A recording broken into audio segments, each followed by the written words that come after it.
Merci Patrice. Alors je ne vais pas renouveler tous les remerciements. Il y en a un qu'on oublie souvent, c'est la sécurité à la porte d'entrée, parce qu'elle fait des miracles.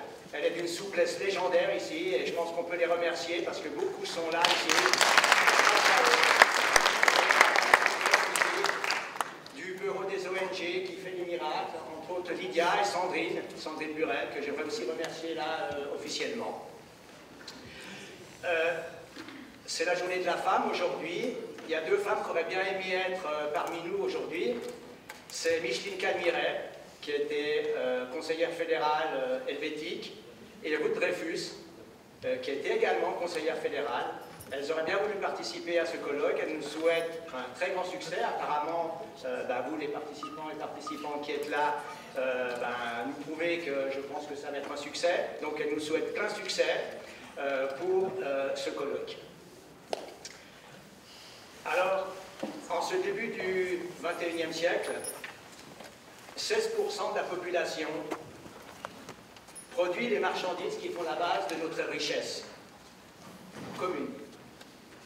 Avec la robotique, tout le monde en entend parler aujourd'hui, je ne peux pas faire d'impasse, ça va encore diminuer. En fait, l'emploi s'évapore. Dans le domaine économique, politique, l'entente en général se fonde sur des intérêts égoïstes, ce qui est un peu normal. On s'unit souvent pour évincer ou anéantir l'autre, ça c'est moins normal. Si dans le corps un organe réalise l'unité pour lui-même, sans travailler en harmonie avec les autres, peut-être qu'il se sentira bien. Mais les autres souffriront et l'unité sera compromise.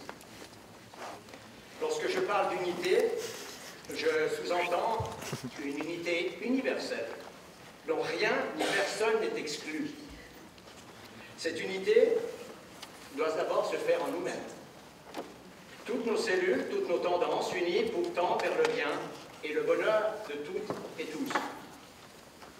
Cet effort se reflètera alors sur les autres unités, les humains, qui font ensemble une unité universelle.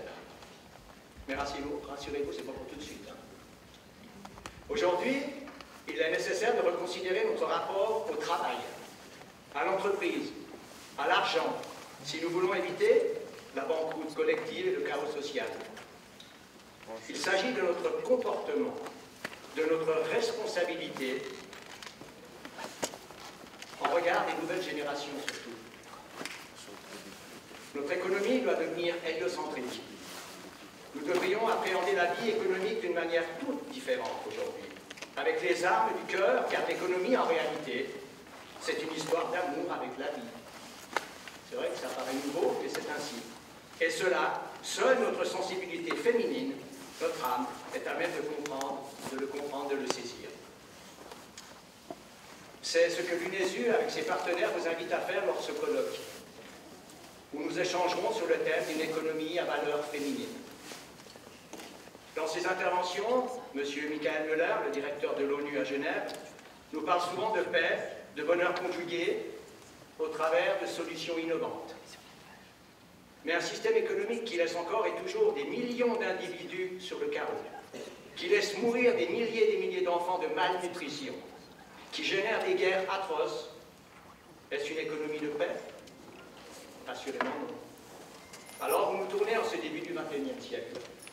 Une économie à échelle humaine, à valeur humaine, c'est quoi? J'espère qu'on va essayer d'y répondre aujourd'hui. Qu'est-ce que cela signifie entreprendre et réussir au sein des ODD? Entrer dans un nouveau paradigme entrepreneurial, c'est entrer dans l'inconnu. Mais dans le commencement, il y a toujours une grande part de magie. L'évolution humaine nous permet de grandir en humanité et en richesse. De celle que l'on trouve dans la sobriété heureuse, dans le dépouillement de soi, dans le partage entrepreneurial, justement. L'économie des oiseaux, c'est une économie libérée de la peur du lendemain. Elle nous offre l'opportunité d'être à soi, en travaillant moins, de développer notre créativité, de devenir philanthrope à notre manière.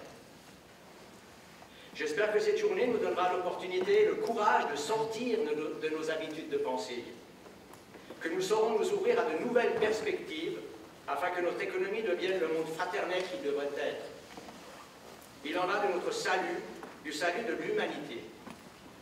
Tout ce qui est nouveau jaillit sur le terrain à partir d'impulsions et de projets de ceux qui font. Les initiatives citoyennes foisonnent, particulièrement sur le continent africain. Notre système économique, il faut quand même qu'on le relève, est fait par des riches, pour les riches, au bénéfice des riches. Ce n'est pas un tort de devenir riche quand même. L'Afrique, émancipée par ses femmes, a les moyens et les ressources de ne pas reproduire une économie dont on sait qu'elle est mortifère. Nous sommes ici pour en parler, justement, en créant un pont entre les diseux et les faiseux, pour reprendre l'expression d'Alexandre Jardin. Alors faisons évoluer la démocratie participative en une démocratie évolutive d'espoir. Ne déléguons plus nos pouvoirs. Demandons un droit à l'expérimentation, ici à l'ONU, un office d'expérimentation sociétale, un fonds de financement des expériences entrepreneuriales citoyennes. Nous sommes au Palais des Nations, aux anges des droits de l'homme, avec la conscience que l'individu est bien au centre de l'économie et vice-versa.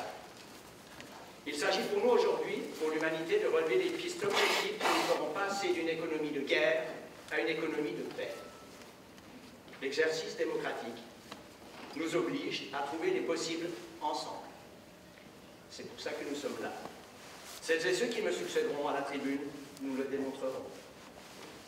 On peut juger d'une saine économie en tirant un parallèle avec la santé de l'être humain, à l'équilibre qui se manifeste dans les trois systèmes qui régissent la vie, à notre état psychique, énergétique et organique.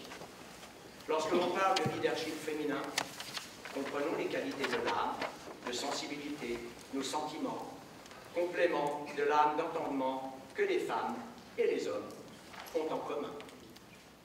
On dit que dans l'ombre des hommes célèbres, il y a toujours une femme de talent, alors qu'elle semble plutôt